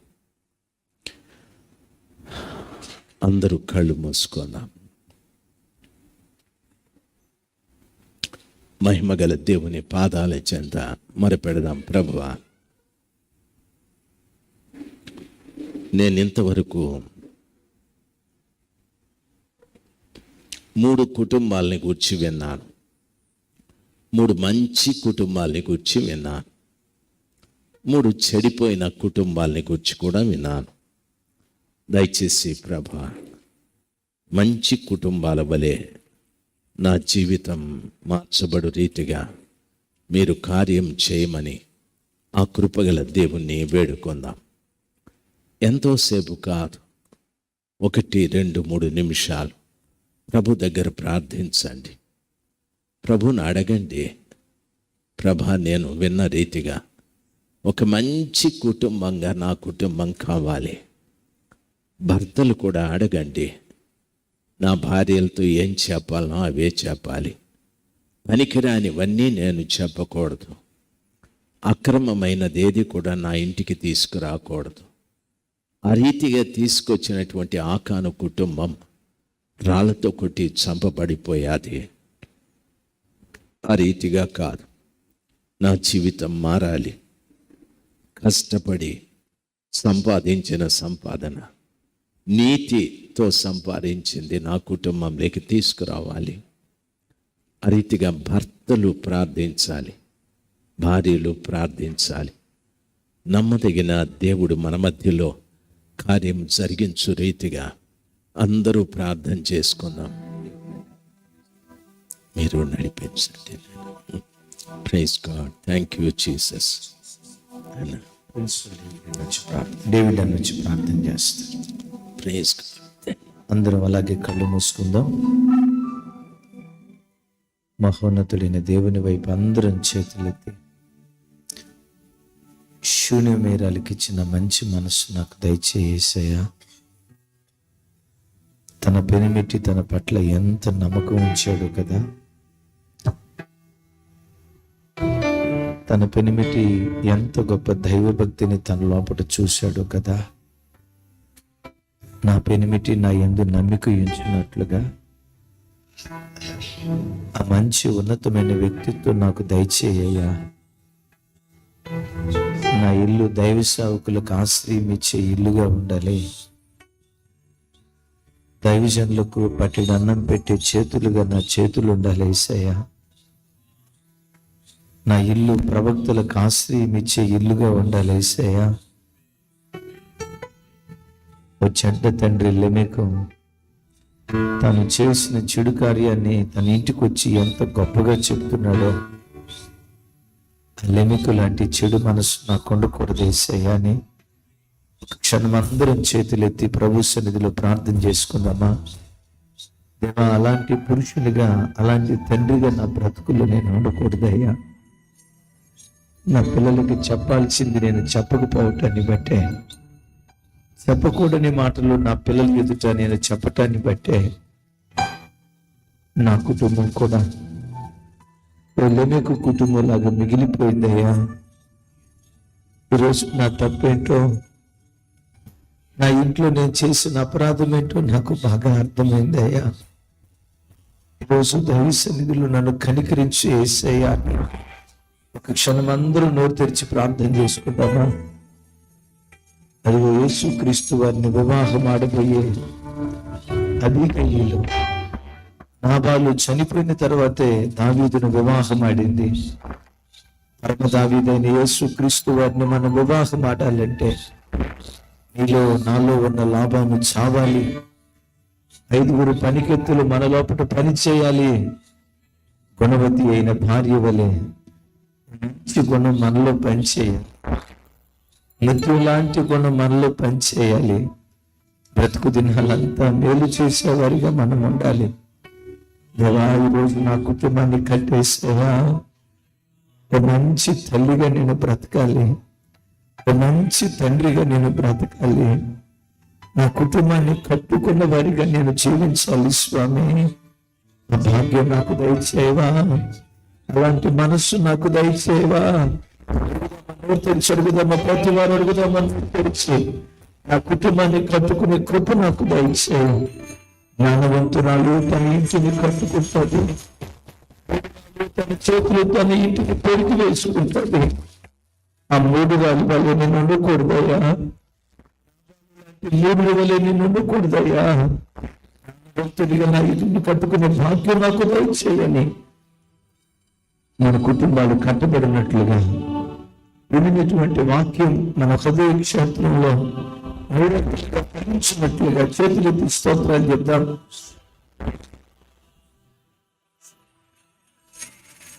స్తోత్రం, స్తోత్రం, స్తోత్రం. తండ్రి, కుమార, పరిశుద్ధాత్మ త్రియేక దేవునికి చక్కటి వర్తమానం అందించిన తండ్రి గారు, అయ్యగారి కొరకు స్తోత్రాలు చెప్దాం. వారి అనుభవాలలో నుంచి విలువైన మాటలు మనకు తెలియజేసినందుకు స్తోత్రాలు చెప్దాం.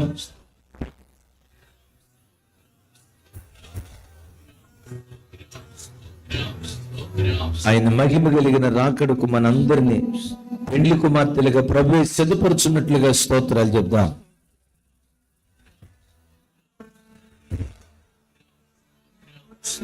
ఆమేన్. ప్రార్థన.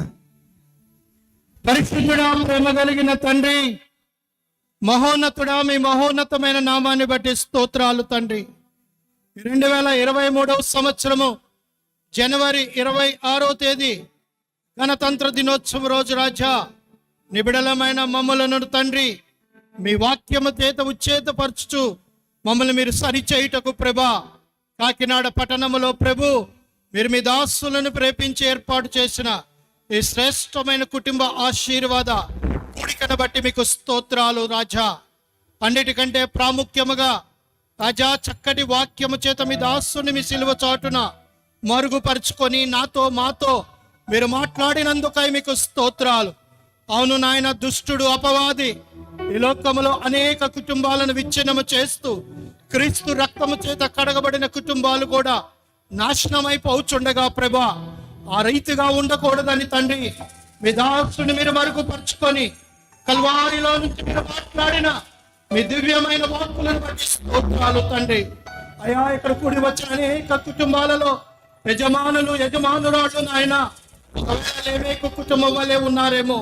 లేమేకు ఏ విధంగా అయితే అతిశయపు మాటలు, మాట్లాడకూడని మాటలు మాట్లాడి నాయన ఒక విధమైన శాపగ్రస్తమైన కుటుంబ వ్యవస్థకు మూలకారకుడై ఉన్నాడో తండ్రి, ఆ రీతిగా మేము ఉంటే తండ్రి మమ్మల్ని మీరు సరిచేయమని మీ పాదాలు పట్టుకొని వేడుకొనుచున్నాము ప్రభా. అలాగనే ఆకాను నాయన తాను దొంగిలించి ఇశ్రాయేలీల సమాజమునకు శాపమును, కుటుంబానికి శాపమును తీసుకొచ్చిన కుటుంబ యజమానుడు వలె ఉంటే ప్రభా, దయతో నాలో మాలో ఉంటున్న ఆ దుర్బుద్ధినంతటిని, దొంగ బుద్ధినంతటిని తొలగించుకొని ప్రభా, కుటుంబాన్ని ఆత్మీయంగా కట్టుకొనుటకు మాకు మీరు సహాయము చేయమని వేడుకొనుచున్నాము. మా పితరుడైన యెహోషువ ఈ రీతిగా సెలవిచ్చుచున్నాడు, మీ సంగతి అయితే నాకు తెలియదు గాని నేనును నా కుటుంబము యెహోవానే సేవించదమని సెలవిచ్చాడు. యెహోషువ కుటుంబం వలె ఇక్కడ కూడి వచ్చిన ప్రతి కుటుంబము కూడా ఆ రీతిగా మార్చబడుటకు ప్రభా, మీ వాక్యపు వెలుగులో మా జీవితాలను సరి చేసుకొనుచు పరిశుద్ధాత్మ దేవునికి అప్పగించుకొని ప్రభా, అయా కూలిపోయిన దావీదు గుడారమును కట్టిన దేవుడైన మీరు తిరిగి మా కుటుంబాలను కట్టమని మీ పాదాలు పట్టుకొని వేడుకుంటున్నాము తండ్రి. అలాగనే నాయన, అయా అపగయలు ఒక శ్రేష్టమైన గుణవంతురాలైనను నాయన, సుబుద్ధి కలిగిన స్త్రీ అయినను నాబాలు లాంటి ఒక మొరటి వానికి భార్యగా ఉన్నది. అలాగని ఈ లోకంలో నాయన దుష్టుని యొక్క భార్యలుగా మేము ఉంటే ప్రభు మమ్మల్ని క్షమించి ఆ నాబాలను మేము ఆలో నుంచి తొలగించుకొని ప్రభా, అబిగయలు వల్ల ఒక శ్రేష్టమైన జీవితమును జీవించుచు ఆ 5 శ్రేష్టమైన గుణగణాల ద్వారా ప్రభా, రారాజువైన నీకు భార్యగా మారుటకు మా కుటుంబాలను మీరు తీర్చిదిద్దమని వేడుకొనుచున్నాను. ఇక్కడ వచ్చిన ఏ బిడ్డ కూడా నిరర్ధకముగా ఒట్టి చేతులతో వెళ్ళకూడదు ప్రభా. వారందరూ కూడా సరి చేసుకోవాలా తండ్రి. మచ్చ, డాగు, ముడత, కుళ్ళు, కళంకమును సమస్తమును మీ రక్తము చేత కడుక్కొని ప్రభా, నేటి నుండి ఈ కుటుంబాలన్నీ కూడా ప్రభా అయా యాకోబు, అమ్రాము కుటుంబం వల్ల మీరు దీవించుదురుగాక. అలాగనే కొన్నేళ్ళ కుటుంబాలు ఈ కుటుంబాలను మీరు దీవించుదురుగా. రాహాబు కుటుంబాల ఈ కుటుంబాలను మీరు దీవించుదురుగాక. ఈ రీతిగా ఈ కుటుంబాలలో నుండి నాయన ప్రవక్తలను, యాజకులను, దైవజనులను, లోకమును తల్లకిందులు చేసే అపోస్తులను మీరు బయలుదేరిపోతున్నందుకై మీకు వందనములు, స్తోత్రములు, స్తుతులు ప్రభా. విన్న వాక్యమును విడిచిపెట్టుకోకుండా ప్రభా, నేటి నుండి ఇప్పటి నుండి ప్రభా ప్రతి బిడ్డ కూడా ఈ స్థలము నుండి ఓ శ్రేష్టమైన తీర్మానంతో వెళ్ళాలా. తద్వారా ప్రభా మేమందరము కూడా భూమి మీద కట్టబడుతున్న కుటుంబాలు పరలోకంలో కూడా కనపడుతున్నామని లేఖనాలు చలసించినట్టుగా ఈ కుటుంబాలన్నీ కూడా తండ్రి పరలోకంలో కనబడటకు మాకు మీరు సహాయం చేయండి. మీ ఆగమన దినము బహు సమీపముగా ఉంటుండగా రాజా మేమందరము సరి చేసుకొని రాజా మేమందరము కూడా నాయన మీ కృప కలిగిన దయను బట్టి తండ్రి ఒక్కొక్కరము మేము స్వారూప్యముకు మారుతూ ప్రభా కుటుంబాలు గొప్ప దేవుడు అయిన నిన్ను మధ్యాకాశములు ఎదుర్కొనుటకు ఒక సిద్ధపాటు జీవితమును మాకు మీరు అనుగ్రహించుకున్నందుకై స్తోత్రాలు. ఈ కూడికను ఏర్పాటు చేసిన కుటుంబాన్ని కూడా మీరు చేతులెత్తి దీవించండి, ఆశీర్వదించండి, ఇంకను వారి పనులలో వర్ధలింప చేయండి. మా తండ్రి గారిని మా మధ్యలోకి మీరు నడిపించారు, మంచి ఆరోగ్యం అనుగ్రహించారు. కాలేబుకు అనుగ్రహించిన మంచి కుశలతను, మంచి ఆరోగ్యమును నీ దాసుడికి అనుగ్రహించి అనేక ప్రాంతాల్లో విరివిరిగా మీ ఆత్మ నడిపింపు ద్వారా మీరు వాడుకొనుచున్నందుకై మీకు స్తోత్రాలు. దైవజనుడైన జెరమీయా అన్న గారిని బట్టి స్తోత్రాలు.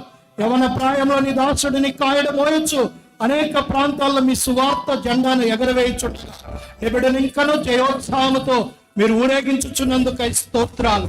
ఇమానియల్ పరిచర్యలో పాలు పంపులు పొందుతున్న యవన బిడ్డలు పరిచారకులనందరినీ మీరు చేతులెత్తి దీవించండి, ఆశీర్వదించండి.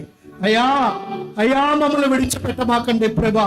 మాలో మాకు నీకు నచ్చని ప్రతి హేయ కార్యాన్ని తొలగించి మా కుటుంబాలను మీరు సరిచేసి మీ స్వారూప్యంలోకి మమ్మల్ని ఎదిగించమని ఈ కుటుంబ ఆరాధన అంతటిని కూడా మీరు మహిమకరముగా, దీవెనకరముగా మార్చి మా కొరకు తిరిగి రారాజని యేసుక్రీస్తు అతి పరిశుద్ధమైన నామమును ప్రార్థించి స్తుతించి పొంది ఉన్నామని విశ్వసిస్తూ వేడుకొనుచున్నాను తండ్రి.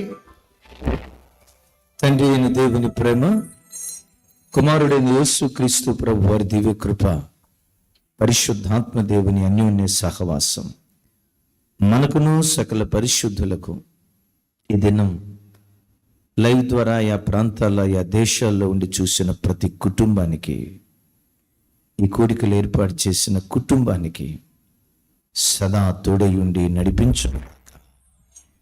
ఆమేన్, ఆమేన్, ఆమేన్. ఇంతవరకు ఓపికతో విన్నందుకు మీకు అందరికీ కృతజ్ఞతలండి. ఇంతవరకు నా ఛానల్ సబ్స్క్రైబ్ చేసుకోకపోతే దయచేసి సబ్స్క్రైబ్ చేసుకోండి, లైక్ చేయండి, షేర్ చేయండి. ఇంకా లేటెస్ట్ వీడియోల కోసం బెల్ ఐకాన్ మీద క్లిక్ చేయండి.